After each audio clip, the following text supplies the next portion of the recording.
Assalamualaikum warahmatullahi wabarakatuh. Salam sejahtera untuk kita semua dan selamat datang kembali di podcast BEMFI.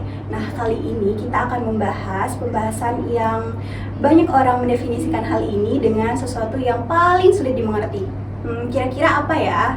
Nah, benar banget tebakan kalian. Kali ini kita akan membahas tentang perempuan. Lebih tepatnya tema kita kali ini adalah dengan judul Independent Woman. Nah, independent woman sendiri ini tuh banyak banget yang didefinisikan dengan karakter perempuan, dan juga 30 menit ke depan saya akan menemani kalian.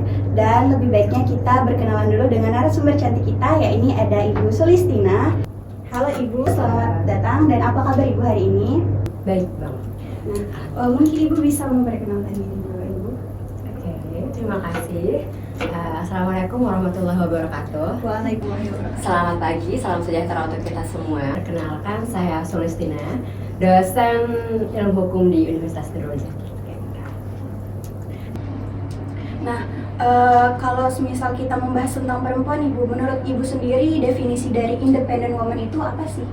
Oke, ini hal yang menarik banget ya, kita bahas tentang perempuan. Well, jika kita membahas tentang independent woman, saya selalu tarik akan terminologi independent woman. Bagaimana kita mengartikan woman, perempuan atau wanita. Secara esensial mungkin mereka terlihat sama, cuma penafsirannya kita kan sebagai wanita itu indah sebagai fiksi ya. Jadi ada beberapa, jangankan sebagai fiksi, kita dari terminologi aja itu sudah indah sekali. Seperti kata wanita atau perempuan. Pertama, wanita berasal dari bahasa Jawa, wanito, waninoto, atau waniditoto. Artinya apa? Wanita itu wanita yang bisa memimpin, arahnya ke arah leadership.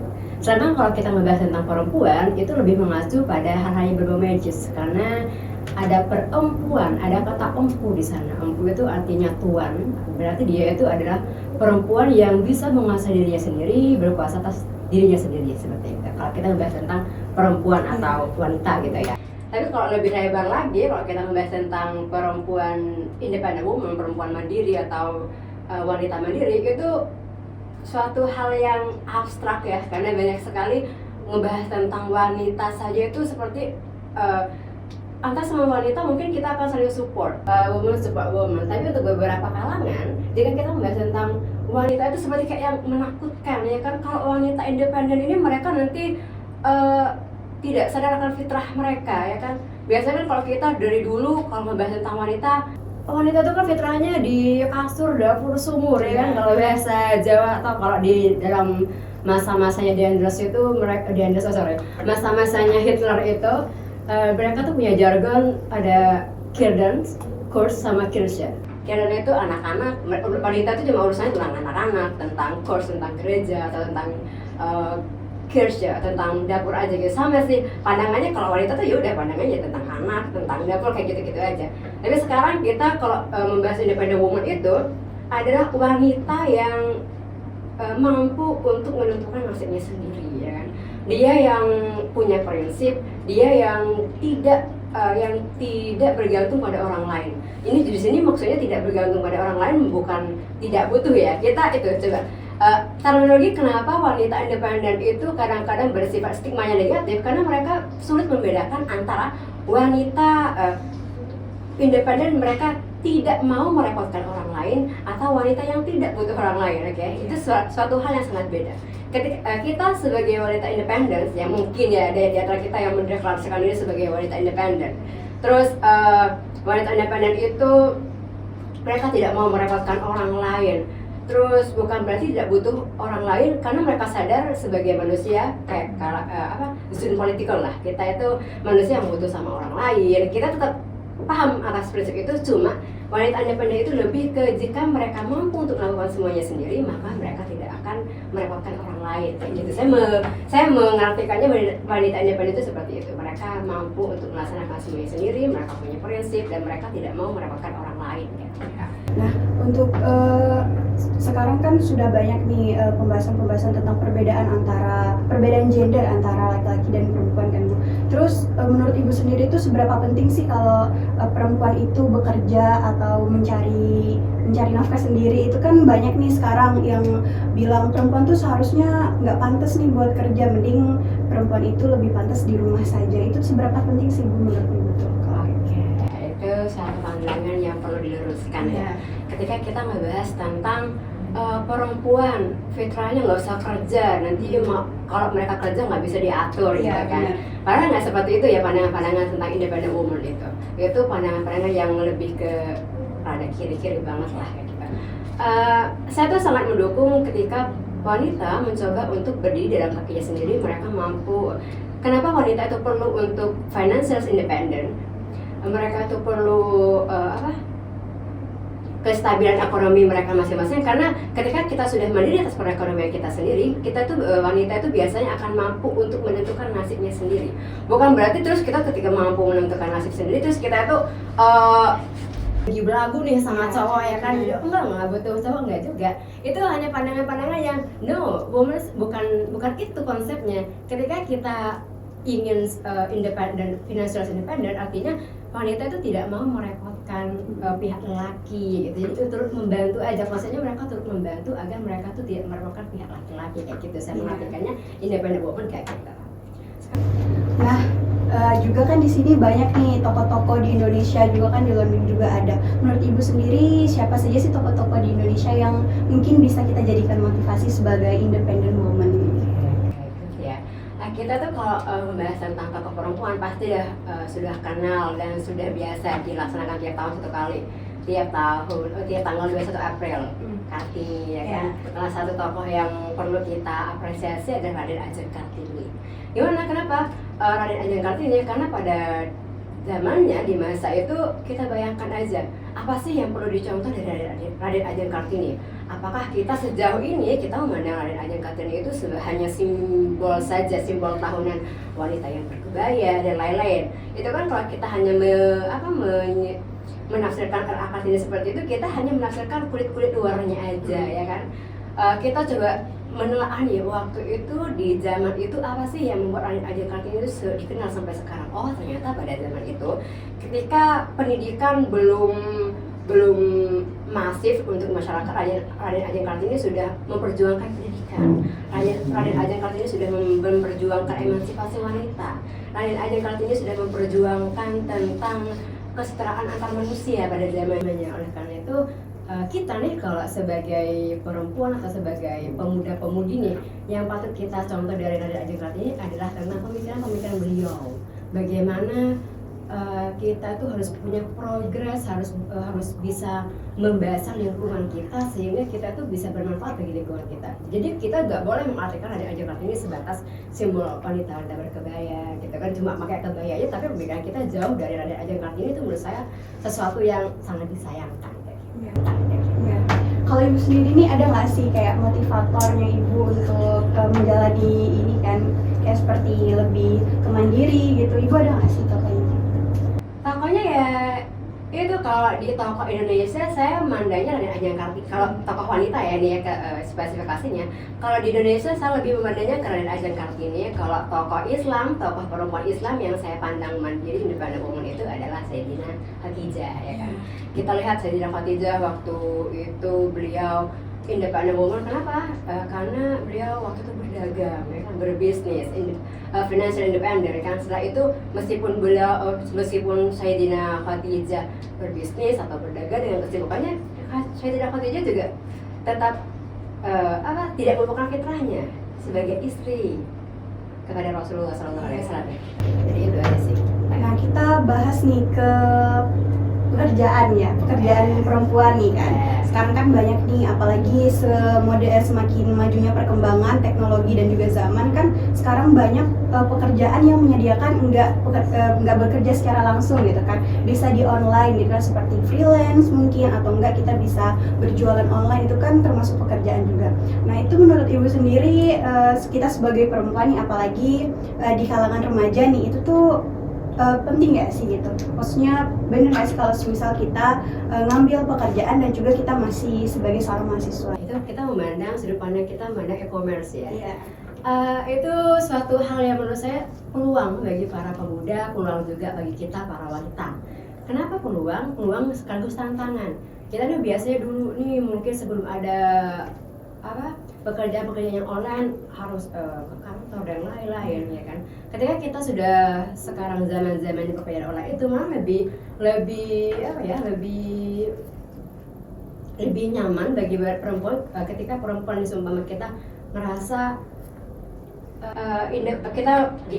kita kan saya mengartikannya independent woman itu bukan hanya sebagai awalnya saya tuh memandang independent woman bukan hanya sebatas financial independence, bukan hanya independen dalam hal pekerjaan atau dalam hal ekonomi, tapi saya memandang itu adalah independent woman wanita atau perempuan yang juga mandiri atau independen atas pikirannya gitu.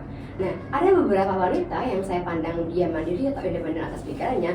Kemudian ketika mereka berumah tangga, mereka akhirnya memfokuskan diri sebagai ibu rumah tangga seperti sahabat-sahabat saya dan lain-lain. Itu menurut saya juga sebagai bagian dari independent woman. Kenapa? Karena mereka itu sudah mandiri atas pikirannya sendiri. Mereka mampu untuk bertanggung jawab atas putusan mereka sendiri, dan kemudian konsekuensinya adalah bagaimana mereka untuk mengatur rumah tangga sesuai dengan kemauan mereka. Nah, ketika kita sambungkan ya sama e-commerce, sama pekerjaan-pekerjaan online. Nah, ada beberapa yang kemudian udah terbiasa dengan independent woman, terbiasa dengan pekerjaan di luar, kemudian mereka tuh pasti beberapa wanita itu pasti merasa nggak nyaman kalau tiba-tiba biasanya di kantor tiba-tiba nggak ada kerjaan terus sibuk sama ibu rumah tangga.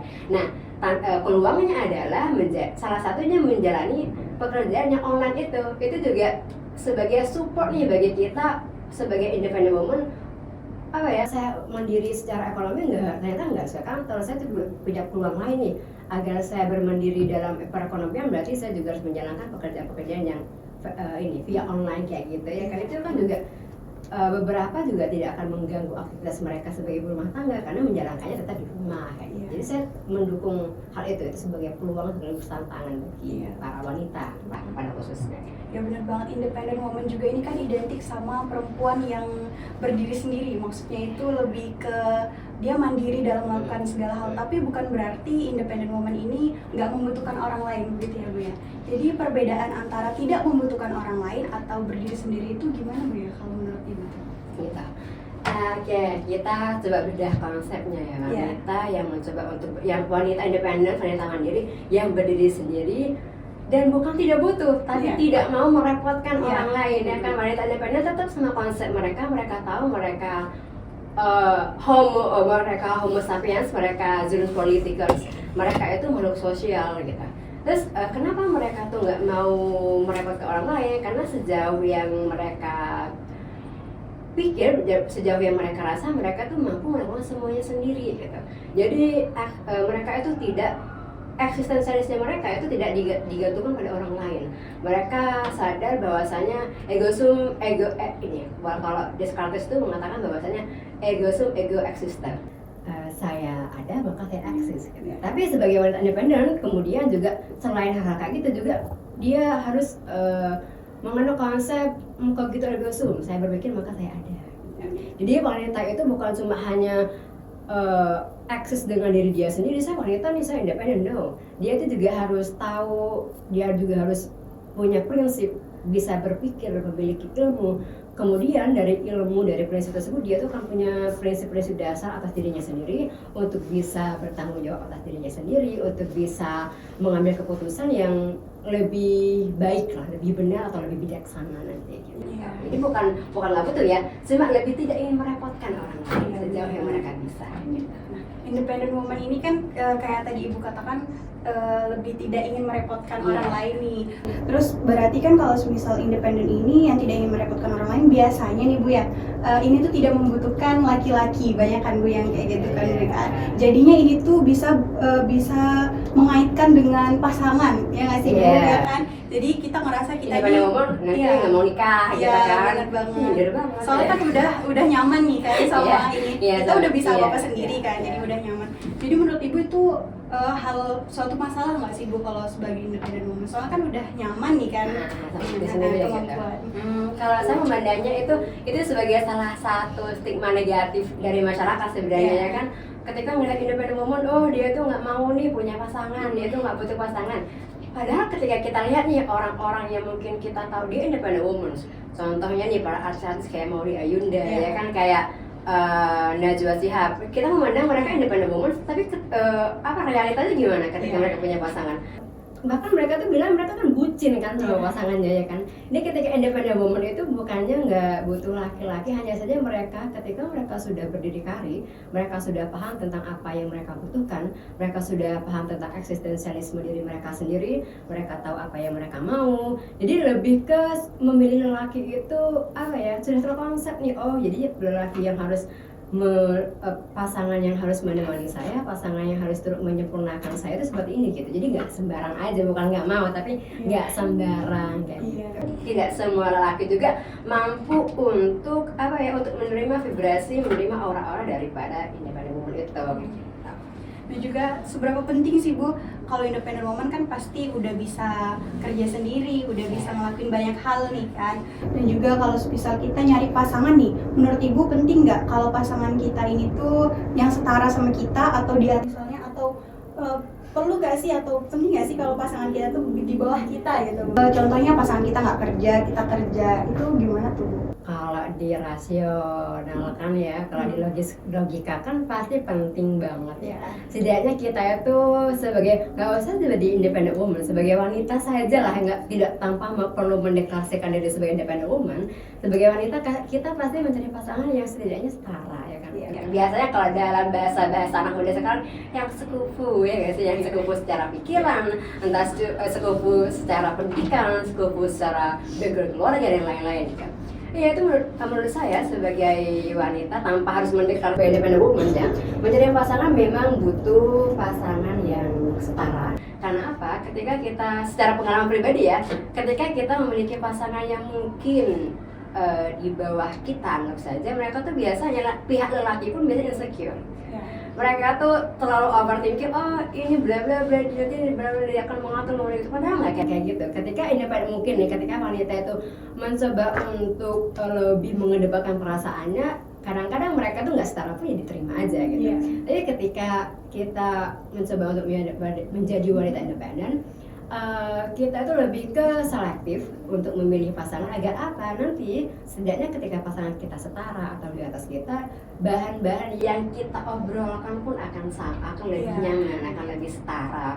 Hal-hal background keluarga pun nanti juga akan lebih enak diterima dan lain-lain kayak gitu. Jadi kalau menurut saya kesetaraan dalam mencari pasangan itu juga sangat penting sekali. Tapi bukan berarti harus saya menegasikan, oh berarti kamu tuh nggak dukung ya kalau cewek punya pasangan yang setara, nggak juga. Karena kadang-kadang hal kayak gitu tuh tergantung kenyamanan masing-masing ya kan. Ketika udah nyaman maka perasaan akan lebih condong daripada logika. Jadi menurut saya itu ya bebas-bebas aja sih.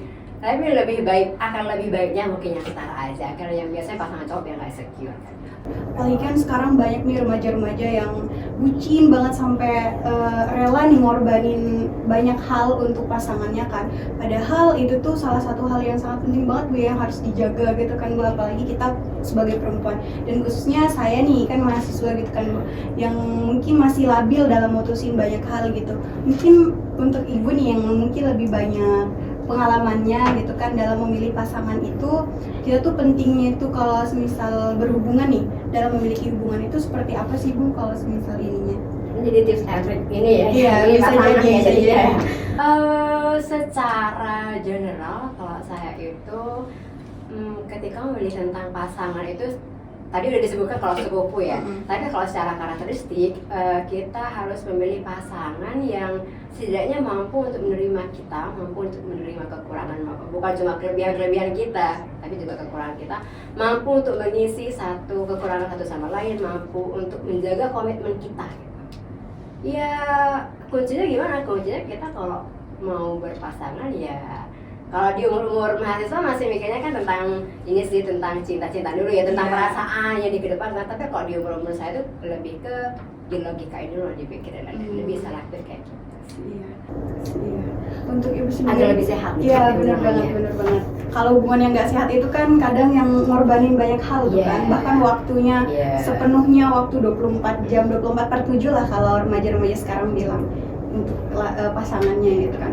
Nah, selain ibu sebagai dosen di Universitas Nurul Jadid sendiri, ibu apakah memiliki seperti usaha atau kegiatan-kegiatan yang lain? Iya, yang lain. Jadi pertanyaan sebenarnya lebih privat ya. Jadi iya. nggak apa-apa. Saya selain sebagai dosen di sini juga melakukan beberapa hal di rumah saya tuh, termasuk juga saya mengajarin anak-anak kecil itu, mengajar mereka ngaji, mengajar mereka untuk belajar. Tapi itu ranahnya ke pengabdian ya. Terus juga bergaul dengan ibu-ibu yang ibu-ibu posyandu dan lain-lain kayak gitu. Saya lebih ke pendekatan kayak gitu, tapi ranahnya bukan untuk pekerjaan. Kalau dosen kan ini kan selain pengabdian juga untuk pekerjaan ya. Kalau ke mereka, kalau di lingkungan masyarakat saya lebih sifatnya lebih ke pengabdian kayak gitu. Ya benar. Itu berarti udah independen banget nih kan? Karena kan ibu ini masih sendiri juga. Bisa lah. Dan belum juga memiliki kesibukan yang lain juga kan? Belum memiliki kesibukan yang harus membelah diri saya ya. Yang intinya itu kayak katanya kalau udah menikah itu kan bisa membelah diri untuk pasangan, untuk suami atau untuk anak gitu. Saya sejauh ini masih fokus dengan diri sendiri. Iya benar.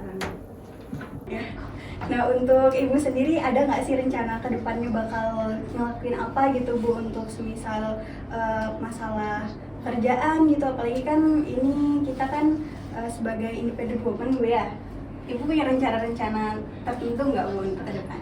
Langsung declare jadi independent woman ya?